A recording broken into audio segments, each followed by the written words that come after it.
Šiemet Lietuvos kaimo plėtros 2007-2013 metų programoje numatytą paramą žemės ūkio valdų modernizavimui galės pasinaudoti pieno ūkiai įgyvendinantys nedidelės apimties pieno perdirbimo projektus, kuriems numatoma skirti iki 150 000 litų ES paramos. Šie projektai bus įgyvendinami ir administruojami pagal supaprastintą tvarką.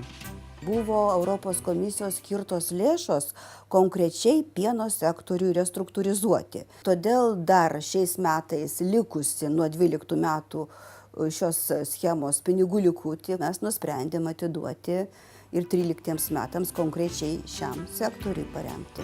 Numatyta, kad žemės ūkio technikos įsigijimas nebebus remiamas, o pieno perdirbimo projektus įgyvendinantys ūkininkai pasinaudoję Lietuvos kaimo plėtros 2007-2013 metų programoje numatytą paramą, galės įsigyti tik tai tą įrangą, kuri tiesiogiai susijusi su pieno perdirbimu.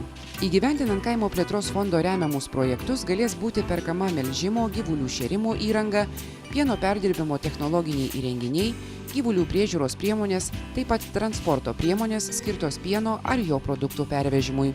Parama bus teikiama ir gamybinių pastatų statybai bei rekonstrukcijai, valdos infrastruktūros sutvarkymui.